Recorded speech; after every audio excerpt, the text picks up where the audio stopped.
पिछली वीडियो में अपन ने पराग कोश स्फुटन प्रारंभ किया था। पराग कोश स्फुटन ये स्टार्ट किया, यानी इसका पराग कोश स्फुटन में क्या होता है, जो पराग कोश होता है उस पराग कोश की जो बाह्य भित्ति फट जाती है और बाह्य भित्ति फटने के बाद में जो पराग कण है उससे जब बाहर निकल जाते हैं तो इस क्रिया को बोला हमने पराग कोश स्फुटन। यानी कि परिपक्व जो पराग कोश होता है, परिपक्व पराग कोश के फटने की जो प्रक्रिया होती है उसी को क्या कहते हैं, पराग कोश स्फुटन कहते हैं। तो हमने ये देखा कि जो ये पराग कोश है उसकी सबसे पहले नंबर की जो बाह्य भित्ति थी उसका नाम क्या बताया था, बाह्य त्वचा बताया। क्या होता है उसका नाम, बाह्य त्वचा। ये पहले नंबर की परत थी। दूसरी का नाम बताया था अंतःस्थिशियम। अंतःस्थिशियम दूसरी कौन सी थी, एंडोथीशियम बोलते हैं जिसको। दूसरी थी अंतःस्थिशियम। तीसरी थी मिडिल लेयर जिसको मध्य परत कहते हैं, मध्य परत। और चौथे नंबर पर थी टेपिटम। एपिटम ये थी, यानी ये पराग कोश की भित्तियां थी। तो इनमें क्या हुआ कि धीरे धीरे जो अंतःस्थिशियम के अंदर, अंतःस्थिशियम है, इसमें क्या होता है, जो ओष्ठ कोशिका होती है। कौन सी कोशिका, ओष्ठ कोशिका। जब ये अंतःस्थिशियम की ओष्ठ कोशिका यानी एंडोथीशियम की जो ओष्ठ कोशिका है, कौन सी कोशिका, ओष्ठ कोशिका, ओष्ठ कोशिका, ये कहां होती है, ये होती है अंतःस्थिशियम। तो अंतःस्थिशियम की जो ओष्ठ कोशिका है, जैसे ही ओष्ठ कोशिका फटेगी, कौन सी कोशिका फटेगी, ओष्ठ कोशिका। तो ओष्ठ कोशिका के फटने से जो पराग कण है, पराग कण, ये पराग कण क्या होते, बाहर आ जाते हैं, बाहर आ जाते हैं, पराग कण बाहर आ जाते हैं। तो इसी प्रक्रिया का नाम था पराग कोश स्फुटन। अर्थात हमने ये कहा था कि परिपक्व जो पराग कोश होता है उसकी बाह्य जो भित्ति होती है, जैसे ही वो फटती है तो फटने के बाद में जो पराग कण है वो बाहर आ जाते हैं। इस क्रिया का नाम ही क्या है, पराग कोश स्फुटन के नाम से इसको जाना जाता है। तो इसे पराग कोश स्फुटन कहते हैं। तो पराग कोश स्फुटन के हमने टाइप भी देखे थे कि भाई पराग कोश स्फुटन कितने प्रकार से होता है। तो उसमें एक बताया था भाई जो पराग कोश है, जैसे ये पराग कोश है, इसमें इस प्रकार का स्फुटन हो गया, अर्थात जो इसका अक्ष है उससे ही दो भागों में बट गया। तो इस प्रकार का जो स्फुटन हमने देखा था उसका नाम हमने लिया था अनुप्रस्थ स्फुटन। ये कौन सा था, ये था अनुप्रस्थ स्फुटन। दूसरा जो था जिसका नाम लंबवत या अनुदैर्घ्य स्फुटन था, जैसे ये पराग कोश था। तो ये पराग कोश जो था तो इसका इस तरीके से लंबवत स्फुटन हुआ। तो ये जो दूसरा था जिसको हम कह सकते हैं कि भाई ये एक प्रकार का लंबवत स्फुटन है, इसमें भी पराग कोश दो भागों में बढ़ जाता है। तीसरे नंबर पर हमने लिया था कि भाई छिद्र में भी स्फुटन होता है। कौन सा होता है, छिद्र में स्फुटन। तो उसमें क्या होता है कि उसके जो सिरा है उसके ऊपर भी एक या दो छिद्र बन जाते हैं, तो उसमें से होकर के पराग कण बाहर आ जाते हैं। और चौथे नंबर पे हमने लिया भाई कपाटी स्फुटन भी होता है। तो उसमें क्या है, कपाट बन जाते हैं, उसके द्वारा भी पराग कोश बाहर आ जाते हैं। तो इस प्रकार से हमने इसका स्फुटन पढ़ा था कि भाई किस प्रकार से स्फुटन होता है पराग कोश का। तो जो पराग कोश जैसे ही बाहर आ जाते हैं, पराग कोश जैसे ही बाहर आ जाते हैं, तो अपन जानते हैं कि वो जो पराग कण जो है वो चतुष्क के रूप में जुड़े होते हैं, वो हैलोजन के द्वारा चतुष्क के द्वारा जुड़े होते हैं, फिर उसका विघटन होगा। तो इस प्रकार की जो पूरी प्रक्रिया होती है वो सारी परागकण की होती है। अब हम देख रहे हैं इसमें कि जो वर्तिकाग्र है, ये वर्तिकाग्र है, इस वर्तिकाग्र पर क्या होते हैं, ये परागकण आ जाते हैं। वर्तिकाग्र पर क्या आ जाते हैं, परागकण आते हैं। तो परागकण आने के बाद क्या होता है, ये अंकुरित होते हैं। ये क्या होने लग जाते हैं, वो अंकुरित होने लग जाते हैं। और अंकुरित होने के बाद में एक नली बना लेते हैं जिसका नाम पहले जनन नली था, उसी का बाद में पराग नली नाम पड़ गया। तो इसको बोला है नर युग्म को। नर युग्मकोद्भिद, इसको कहते हैं नर युग्मकोद्भिद। नर युग्मकोद्भिद का मतलब था कि भाई अंकुरित परागकण, अंकुरित जो परागकण होते हैं उन्हीं को नर युग्मकोद्भिद कहते हैं, नर युग्मकोद्भिद। और परागकोश की चौथे नंबर की जो भित्ति थी, सबसे अंतिम भित्ति थी, भीतरी भित्ति थी, उसका नाम टेपिटम था। उसका नाम क्या था? टेपिटम। तो एक तो टेपिटम और एक नर युग्मकोद्भिद, टेपिटम और एक नर युग्मकोद्भिद, ये दोनों की जो कोशिका है, दोनों की कोशिकाओं के द्वारा उत्पन्न क्या? प्रोटीन। प्रोटीन किसके द्वारा?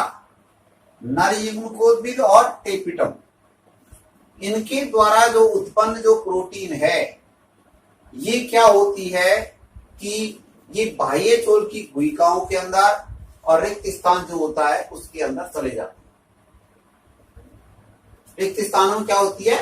भर जाती है। जैसे अपन ने ये देखा कि भाई इस प्रकार की एक स्ट्रक्चर सी होती है, यूं इस प्रकार से ये होती है, इसमें जन्म छिद्र भी होते हैं, यहाँ पर ऐसे ये जन्म छिद्र भी इसमें। तो ये जो भित्ति है, इसका ये ऊपर का ये क्या है? बाह्य चोल है, इसमें रिक्त स्थान भी होते हैं। तो इन रिक्त स्थानों में क्या होता है कि इसके द्वारा और इसके द्वारा प्रोटीन उत्पन्न होती है, और ये जो प्रोटीन है ये इनकी बाह्य चोल में और रिक्त स्थान है उनके अंदर भर जाती है। जैसे ही परागकण नमी के संपर्क में आता है, जैसे ही कोई परागकण है वो नमी के संपर्क में आता है, तो ये जो प्रोटीन है ये परागकणों से क्या हो जाती है? वापस बाहर आ जाती है। वापस कहाँ जाती है? बाहर आ जाती है। और बाहर आने के बाद वातावरण के अंदर फैल जाती है। भाई परागकणों के साथ प्रोटीन बाहर आ जाएगी, तो परागकणों के साथ जैसे ही बाहर आएगी तो वो वातावरण के अंदर फैल जाएगी। तो जैसे ही वातावरण में फैलेगी, वातावरण में आ गई है और वातावरण में फैलेगी तो मनुष्य में क्या करेगी? ये ज्वर उत्पन्न करेगी। क्या उत्पन्न करेगी? वो ज्वर उत्पन्न करेगी। और इसके अलावा विभिन्न प्रकार की पराग एलर्जी रोग भी उत्पन्न करने लगेगी, विभिन्न प्रकार की पराग एलर्जी उत्पन्न होने लग जाएगी। तो ये क्या है? इसी को नाम है पोलन एलर्जी के नाम से जानते हैं। क्या कहते हैं इसको? पराग एलर्जी कहते हैं। तो इनमें से कुछ जो प्रोटीन है, इनमें से वे जो कुछ प्रोटीन ऐसी है जो परागण के बाद पराग स्त्री केसर पारस्परिक क्रिया उत्पन्न करते हैं। पराग स्त्री केसर पारस्परिक क्रिया उत्पन्न करते हैं तथा निषेच वर्तिकाग्र को पहचानने में सहायता भी करते हैं। भाई कुछ प्रोटीन ऐसी होती है जो पराग स्त्री केसर जो पारस्परिक क्रिया है वो करती है। अब भाई ये नई बात आई है कि पराग स्त्री केसर पारस्परिक क्रिया क्या होती है? पराग स्त्री केसर पारस्परिक क्रिया, तो देखो भाई, तो हमने देखा कि भाई ये क्या है? ये वर्तिका है, ये वर्तिकाग्र है, और ये इसका फूला हुआ भाग है जिसको कहते हैं अंडाशय, और ये है परागकोश। ये क्या है? ये परागकोश। इसमें ये क्या है? दल है। ये क्या है? दल है। ये क्या है? बाह्य दल है। और ये जो है ये क्या है? पुष्प का आसन, जिसको हम क्या कहते हैं? पुष्पासन। और इसके अंदर ये क्या है? ये बीजांड है। ये क्या है? ये बीजांड।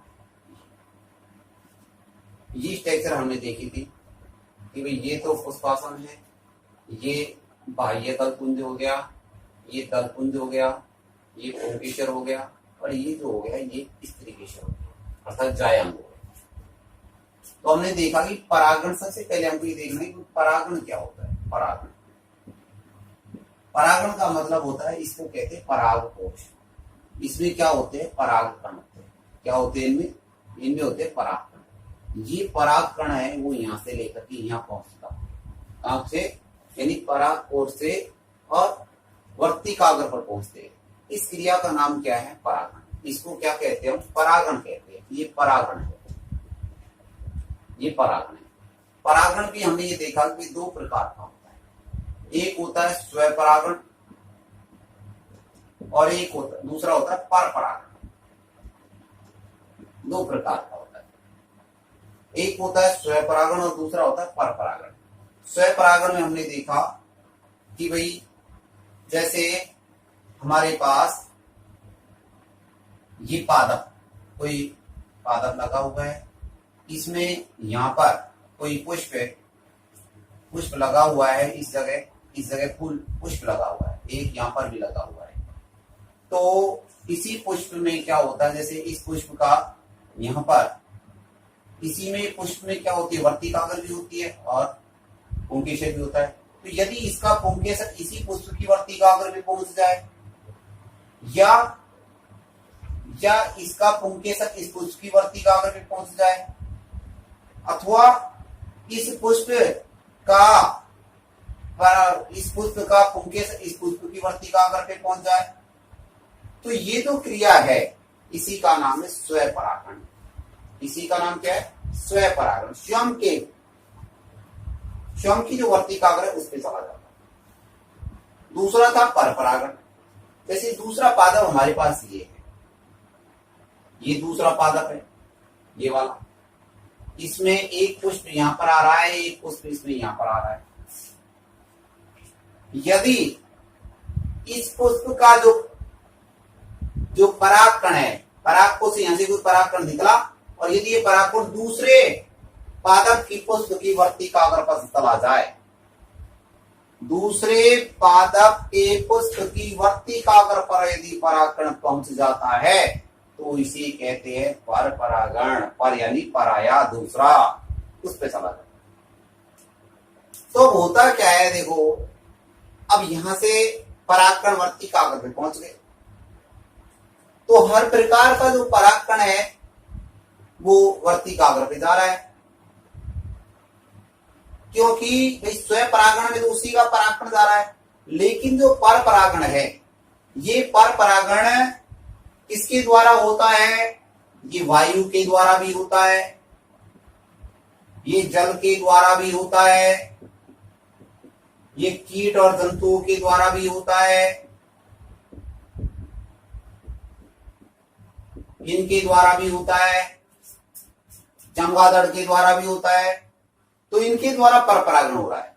तो जो कीट है, मान लीजिए कीट है, कीट किसी दूसरे पादप के पुष्प की वर्तिकाग्र पे बैठा तो उसे परागकण चिपक गए और वो कोई और ही जाति के दूसरे पादप के पुष्प की वर्तिकाग्र में पहुंच गया तो परागकण वहां पर गिर गए। तो ऐसी कंडीशन में ये जो पुष्प की वर्तिकाग्र है, ये वर्तिकाग्र उस पुष्प जो परागकण आया वर्तिकाग्र पर उसको स्वीकार नहीं करेगी, इसे स्वीकार नहीं करेगी।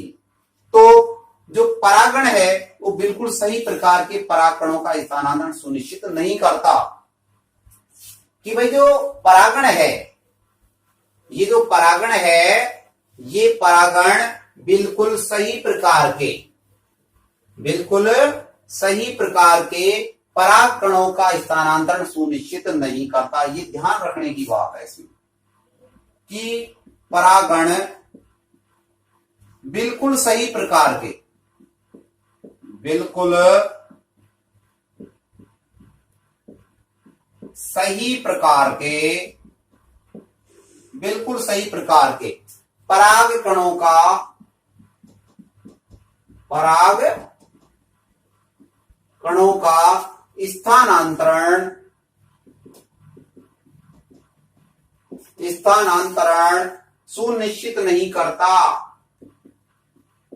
परागकणों का स्थानांतरण सुनिश्चित नहीं करता, है। हमने लिखा कि भाई जो परागण का कार्य हुआ वो परागण बिल्कुल सही प्रकार के परागणों का स्थानांतरण सुनिश्चित, क्योंकि परागण में तो हर किसी को हिसाब से जा सकता है। भाई कैसा परागकण वर्तिकाग्र पहुंच सकता है, किसी दूसरे पुष्प की वर्तिकाग्र को कोई और पुंकेसर का परागकण भी आ सकता है। तो ये सुनिश्चित नहीं करता। यानी कि कहने का मतलब यह है कि कोई गलत प्रकार का परागकण भी वर्तिकाग्र पर आ जाता है, गलत प्रकार का गलत प्रकार का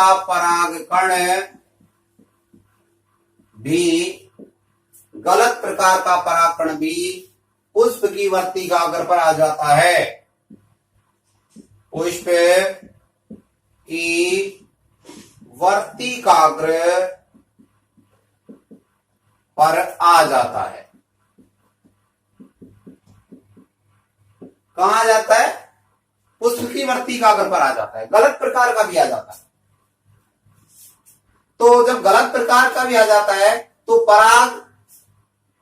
जो पराग है वो सही प्रकार का हो, पराग सही प्रकार का हो। इसके लिए क्या करें फिर? पराग सही प्रकार का हो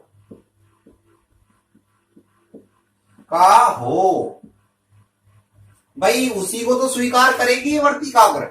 यदि सही प्रकार का है उसी को स्वीकार करेगी। यदि पराग सही प्रकार का हो तो यदि होता है तो स्त्री केसर उसे स्वीकार कर लेता है। यदि पराग सही प्रकार का होता है तो उसे स्त्री केसर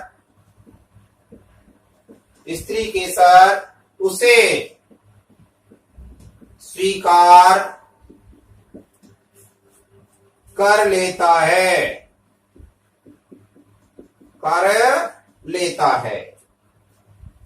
यदि पराग सही प्रकार का होता है तो उसे स्त्री केसर, जो ये वाला भाग है, ये वर्तिकाग्र उसे क्या करता है? स्वीकार कर लेता है। सही प्रकार का होता है तो ही स्वीकार कर लेता है। और जैसे ही उसने स्वीकार किया उसके बाद परागण की पश्च घटना हो जाती है, स्वीकार कर लेता है तथा परागण की पश्च घटनाओं को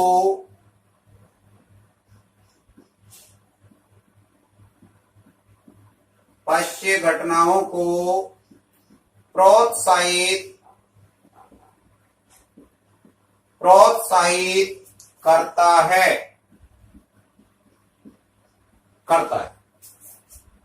तो हमने ये देखा भाई, ये क्रिया जो बताइए आपको, ये बताइए जिसको कहते हैं हम पराग स्त्री केसर पारस्परिक क्रिया। पराग स्त्री केसर पारस्परिक क्रिया ये वाली है कि भाई पराग स्त्री केसर पारस्परिक क्रिया क्या है, ये हमने देखा। तो हमने देखा कि भाई जो परागण का कार्य हुआ उसमें हर प्रकार का कोई भी परागण वर्तिकाग्र पहुंच जाता है, क्योंकि हवा के द्वारा उड़कर भी चले जाता है, कीट और जंतुओं के द्वारा शरीर से चिपक के भी चला जा सकता है, जल के द्वारा बह करके भी चला जा सकता है। तो हर कोई किसी भी प्रकार का जो परागण वर्तिकाग्र पर चला जाता है। तो वर्तिकाग्र ये तो है नहीं कि भाई हर प्रकार के परागणों को स्वीकार कर लेगी, ये हर प्रकार के परागणों को वर्तिकाग्र स्वीकार नहीं करेगी। भाई सही प्रकार के भी आते हैं तो गलत प्रकार के भी आते हैं। तो पराग सही प्रकार का यदि होता है, अर्थात यदि जिसको वर्तिकाग्र ने स्वीकार कर लिया, यदि वो सही प्रकार का है तो वर्तिकाग्र उसको क्या करेगी? स्वीकार कर लेगी। और जैसे ही स्वीकार करेगी यहां पर उसका अंकुरण चालू हो जाएगा और नर युग्मकोद्भिद बन जाएगा, और उसके बाद जन्म नली यानी पराग नली बन जाएगी। पराग नली यहां से आकर के बीजांड में प्रवेश कर जाएगी, यानी जो पश्च घटना है परागण के बाद की जो घटना है वो चालू हो जाएगी। तो यही क्या है? पराग स्त्री केसर पारस्परिक क्रिया है। तो ये इसको समझने की बात है बस।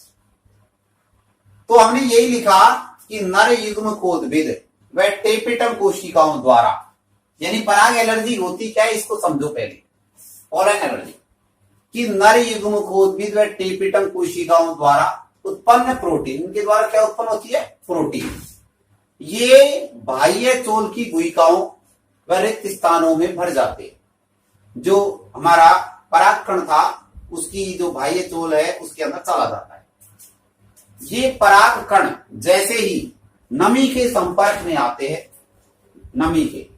जैसे ही नमी के संपर्क में आते हैं तो ये जो प्रोटीन है ये परागकणों से बाहर निकल आती है। और बाहर निकलने के बाद में वातावरण में फैल जाती है, और वातावरण में फैलने के बाद मनुष्य में क्या उत्पन्न करती है, ये ज्वर उत्पन्न करती है और विभिन्न प्रकार के पराग एलर्जी रोग उत्पन्न करती है, विभिन्न प्रकार के पराग एलर्जी रोग उत्पन्न करते हैं। इसी का है नाम पराग एलर्जी।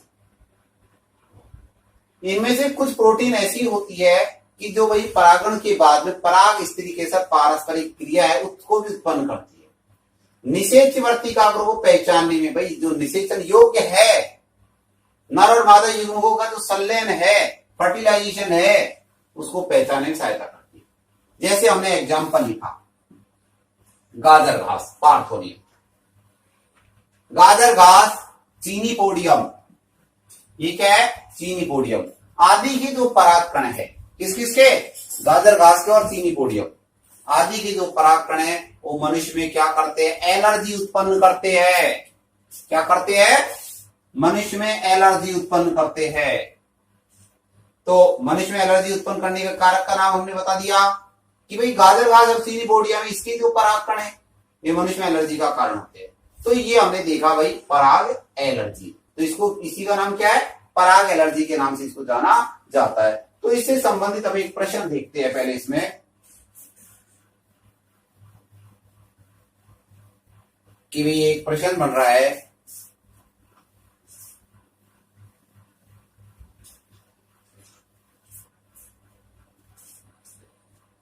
हमारा एक प्रश्न है कि एक किसान को अपने खेत में एक किसान को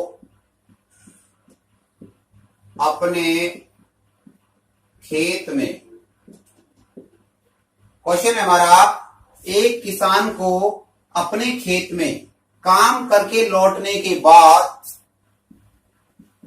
काम करके लौटने के बाद, भाई किसान खेत में काम करके आया और काम करके घर पे जब आया, लौट के आया, तो लौटने के बाद लगातार छींक आती रही, लगातार छींक आती रही। क्या आती रही उसको, वे आके उसको छींक आ रही है, उसको लगातार क्या आ रही है, छींक आ रही है। तो लगातार जब उसको छींक आती है और शरीर पर खुजली भी चलने लग गई, आती रही, और शरीर पर खुजली भी चलने लगी। दो लक्षण हो गए, एक तो उसको छींक आ रही है और एक उसके शरीर पर क्या हो रहा है, खुजली चल रही है। तो खुजली भी उसको चलने लग गई है, तो इसका संभावित कारण क्या है, खुजली भी चलने लगी, तो इसका संभावित कारण क्या है, तो इसका संभावित कारण बताइए। उसका संभावित कारण बताइए। प्रश्न समझ लो अच्छी तरह कि किसान अपने खेत में काम करके लौटा, लौटने के बाद उसको छींक आती है बार बार और शरीर पर वो खुजली चलने लगती है, तो इसका संभावित कारण क्या है। ऐसा यदि प्रश्न आता है इसी से संबंधित, इसी टॉपिक से संबंधित है हमारा, तो इसका जो उत्तर क्या बनेगा, तो किसके कारण ऐसा हुआ, इसका उत्तर होगा पराग एलर्जी के कारण। किसके कारण, पराग एलर्जी के कारण। उत्तर हो जाएगा हमारा पराग एलर्जी के कारण। किसके कारण हुआ ऐसा, पराग एलर्जी के कारण हुआ। तो पराग एलर्जी में क्या होता है कि वातावरण में जो परागकण फैल गए हैं, अर्थात उसके शरीर से जो चिपक गए हैं, वो जैसे ही परागकण वातावरण फैलेंगे उसके शरीर से चिपक गए, तो शरीर से चिपक गए तो उसमें ज्वर भी आ सकता है, उसको बुखार भी हो सकता है यहाँ पर, और विभिन्न प्रकार की एलर्जी उत्पन्न हो सकती है। तो ये एलर्जी की जो लक्षण है, भाई छींक आना तो एलर्जी का लक्षण है, शरीर पे खुजली चलना भी एलर्जी का लक्षण है, तो ऐसा उसको पराग एलर्जी के कारण होता है। तो ये हमने पढ़ा इसको पराग एलर्जी। क्या हो गया, ये हमारा पराग एलर्जी हो गया। तो इसके बाद में पराग उत्पाद, तो परागकण जो होते हैं उनसे हमें पराग उत्पाद भी प्राप्त होते हैं, क्योंकि जो परागकण में बहुत से पोषक तत्व मौजूद होते हैं। कौन क्या होते हैं? पोषक तत्व होते हैं, और ये पोषक तत्व होते हैं ये शरीर के लिए लाभदायक भी होते हैं। लाभदायक तो क्या है, जो दौड़ लगाने वाले खिलाड़ी, दौड़ लगाने वाले व्यक्ति होते हैं या खिलाड़ी जो होते हैं, उनकी कार्य क्षमता को बढ़ाने के लिए, खिलाड़ियों की और दौड़ लगाने वालों की उनकी कार्य क्षमता बढ़ाने के लिए तो पराग उत्पाद के नाम से क्या मिलती है? दवाई भी मिलती है मार्केट के अंदर, गोलियां भी मिलती है। तो यदि उनका उपयोग करें तो उनकी जो कार्य करने की क्षमता है, दक्षता है, वो बढ़ जाती है। तो इसमें ये भी फायदा हुआ। इसके अलावा दूसरा फायदा ये है कि जो परागकण है उनसे क्रीम भी बनाते हैं, क्योंकि जो परागकण है वो क्या है? एक प्रकार की असंतृप्त वसा है, और ये जो असंतृप्त वसा है ये क्या कार्य करती है कि जो सूर्य से जो आने वाली हानिकारक जो विकिरणें हैं, जो पराबैंगनी विकिरणें हैं, उनसे उनकी रक्षा करती है, परागकणों की रक्षा करती है। कौन? असंतृप्त वसा करती है। तो ये असंतृप्त वसाओं के कारण ही जो परागकण है इनका उपयोग करते हैं क्रीम बनाने में।